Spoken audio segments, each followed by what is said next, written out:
तो दोस्तों Deadpool, शैंग-ची, moon night और ब्लैक पैंथर मार्वल की बेस्ट फाइटर्स है। लेकिन इनमें से कौन ज़्यादा पावरफुल और बेस्ट है, यह जानने के लिए आज हम strength, durability, weapons, healing factor और फाइटिंग स्किल्स जैसे कुछ पॉइंट्स के बेसिस पर इनके बीच में करेंगे कंपैरिजन और जानेंगे कि इनमें से कौन बेस्ट है और इस कंपैरिजन का विनर कौन हो सकता है। तो वीडियो को पूरा जरूर देखना और अगर चैनल पर नए हो तो सब्सक्राइब करके बेल आइकन जरूर ऑन कर लेना। तो अगर हम सबसे पहले बात करते हैं स्ट्रेंथ के बारे में, तो डेडपूल के पास पीक ह्यूमन लेवल स्ट्रेंथ है, जिसका इस्तेमाल करके उसने कई सारे विलन्स के साथ फाइट की है और उन्हें हराया भी है। तो वही ब्लैक पैंथर के पास भी हार्ट शेप हर्ब की वजह से सुपर ह्यूमन स्ट्रेंथ है और इसी स्ट्रेंथ का यूज करके उसने कई सारे विलन्स के साथ फाइट करके उन्हें हराया है। इस स्ट्रेंथ का यूज करके ब्लैक पैंथर ने हॉकाई, विंटर सोल्जर और कैप्टन अमेरिका से भी सिविल वॉर मूवी में फाइट की थी और आउटराइडर्स की आर्मी के साथ भी फाइट कर चुका है। और इसके बाद बात करते हैं मून नाइट की। तो मून नाइट के पास इजिप्शियन गॉड ख्वांजो की कृपा से कई सारी सुपर पावर्स है और उनमें शामिल है सुपर स्ट्रेंथ, जिसका यूज करके वह एक ही पंच में मेटल शील्ड को तोड़ सकता है। कॉमिक्स में मून नाइट ने डॉक्टर डूम से भी फाइट की हुई है और एक्समैन के कई हीरोज को भी फाइट में हराया है।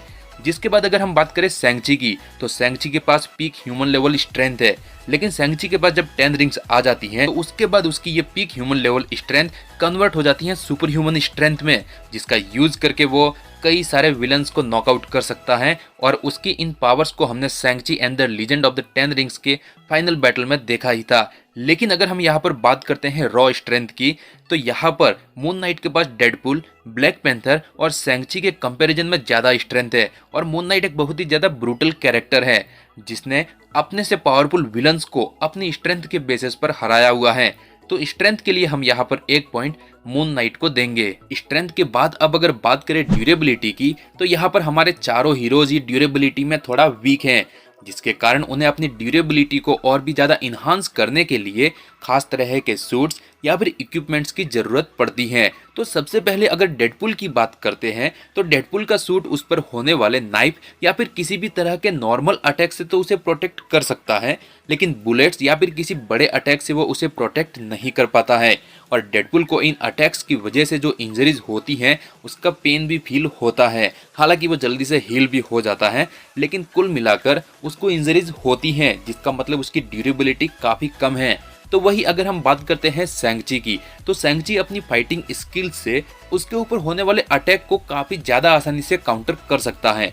और शैंग-ची के पास एक सूट है जो कि ड्रैगन स्किन से बना हुआ है, जिससे कि उसके ऊपर नाइफ, ब्लेड और बुलेट जैसे अटैक का कुछ भी खास असर नहीं होता है।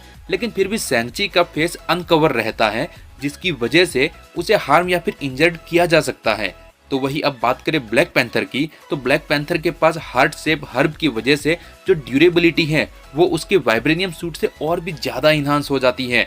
वाइब्रेनियम सूट की वजह से ब्लैक पैंथर को नाइफ, बुलेट, फायर और एक्सप्लोजन जैसे कई सारे अटैक से प्रोटेक्शन मिल जाती है, जो कि ब्लैक पैंथर को डेडपूल और शैंग-ची से भी ज़्यादा ड्यूरेबल बनाता है। लेकिन अगर हम अभी बात करें मून नाइट की, तो मून नाइट के पास उसका अपना आर्मर है जो कि एडामेंटियम का बना हुआ है, जिससे कि उसे नाइफ और बुलेट जैसे अटैक से प्रोटेक्शन मिलती है। लेकिन इस सूट के बिना मून नाइट इतना ज़्यादा ड्यूरेबल नहीं है। तो मून नाइट और ब्लैक पैंथर में से ड्यूरेबिलिटी के लिए यहाँ पर एक पॉइंट ब्लैक पैंथर को मिलता है, क्योंकि ब्लैक पैंथर बिना सूट के भी काफ़ी हद तक ड्यूरेबल है और ब्लैक पैंथर का सूट मून नाइट के सूट के कंपैरिजन में अपने यूजर को ज़्यादा बेहतर तरीके से प्रोटेक्ट करता है। अब अगर तीसरे पॉइंट फाइटिंग स्किल्स की बात करें, तो Deadpool hand to hand fight में बेस्ट है, लेकिन डेडपूल ज़्यादातर फाइट्स में वेपन्स का यूज करता है। तो वही मून नाइट की फाइट करने का तरीका एकदम ही यूनिक है। उसके पास कई तरह की डिफरेंट टाइप की फाइटिंग स्किल्स है।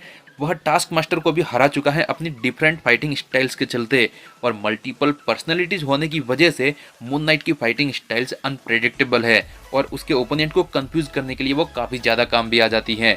तो वही Black Panther hand to hand fight और कई तरह की फाइटिंग स्टाइल में मास्टर है।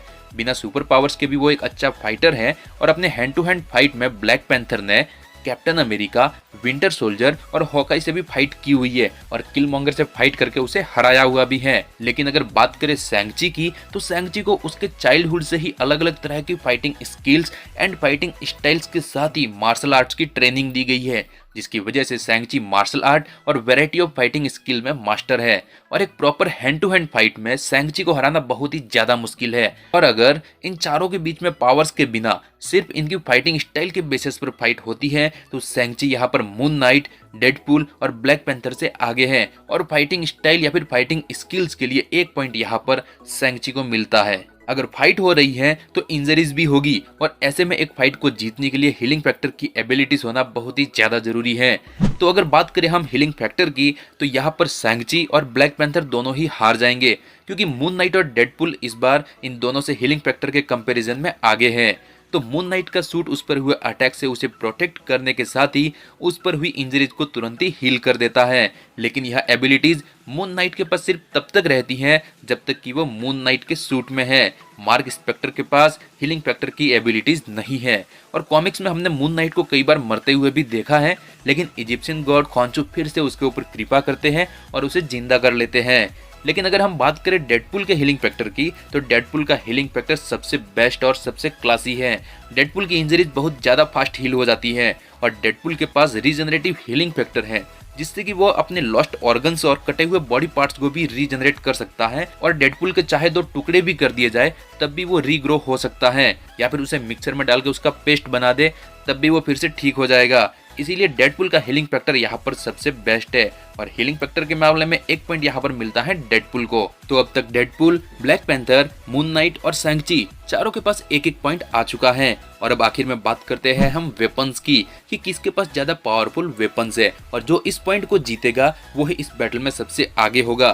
तो डेडपूल के पास गन, नाइफ और स्वॉर्ड जैसे नॉर्मल वेपन्स है, तो वही मून नाइट के पास है बैटमैन की तरह अलग अलग वेपन्स एंड गैजेट्स, तो वही ब्लैक पैंथर के पास उसका वाइब्रेनियम सूट है और सैंगची के पास है उसकी 10 रिंग्स। तो वाइब्रेनियम सूट और 10 रिंग्स के सामने डेडपूल और मून नाइट के वेपन्स का कोई भी खास यूज नहीं हो पाएगा, इसलिए सीधे हम कंपेयर करेंगे ब्लैक पैंथर और सैंगची के वेपन्स को। तो ब्लैक पैंथर का वाइब्रेनियम सूट बहुत ज्यादा ड्यूरेबल है क्योंकि वो एमसीयू के स्ट्रॉन्गेस्ट मेटल वाइब्रेनियम से बना हुआ है जिसे तोड़ना बहुत ज्यादा मुश्किल है। ब्लैक पैंथर का सूट काइनेटिक एनर्जी को स्टोर कर सकता है और अपने ओपोनेंट के अगेंस्ट उसे रिलीज भी कर सकता है। ब्लैक पैंथर का सूट इतना ज्यादा पावरफुल और इतना ज्यादा ड्यूरेबल है कि उसे किसी भी तरह के वेपन की जरूरत नहीं पड़ती, लेकिन फिर भी उसके पास है वाइब्रेनियम क्लॉज जो कि किसी भी ऑब्जेक्ट को कट कर सकते हैं। तो वही सैंगची की 10 रिंग्स अननोन एलियन मेटल से बनी हुई है जो उसके यूजर को सुपर ह्यूमन स्ट्रेंथ प्रोवाइड करती है। इन रिंग्स के जरिए पावरफुल फोर्स वाले ब्लास्ट किए जा सकते हैं और इनसे ऐसी सील्ड क्रिएट की जा सकती है जिसे कि किसी भी नॉर्मल वेपन से तोड़ना बहुत ज्यादा मुश्किल है। इसके साथ ही 10 रिंग्स अपने यूजर को इमॉर्टल बना देती हैं। तो अगर ओवरऑल देखा जाए तो ब्लैक पैंथर के वाइब्रेनियम सूट के कंपैरिजन में सैंगची की 10 रिंग्स यहाँ पर ज्यादा पावरफुल है और वेपन्स का पॉइंट यहाँ पर सैंगची को मिल जाता है और इस तरह से सैंगची के पास अब 2 पॉइंट्स हो चुके हैं। और अगर कभी फिजिकल एबिलिटीज या फिर फाइटिंग स्किल्स और वेपन के बेसिस पर इन चारों के बीच में एक फाइट होती है तो उस फाइट में विनर सैंगची होगा और इस कंपैरिजन में भी मोस्ट पावरफुल के लिए मेरी चॉइस सैंगची है। वैसे आपको क्या लगता है इस फाइट में विनर कौन हो सकता है? कमेंट करके जरूर बताना। वीडियो अच्छी लगी हो तो वीडियो को लाइक कर देना, चैनल को सब्सक्राइब करके नोटिफिकेशन बेल को जरूर ऑन कर लेना क्योंकि यहाँ पर ऐसे ही वीडियोस मैं आपके लिए लाते रहता हूँ। मिलते हैं अगले वीडियो में। Around, don't get caught in the mosh pit. Fuel to the fire, ain't nobody can stop it. Trouble in my city, but you know I'm across it. Got a 40 on my hip and I'm liable to spark it. Throw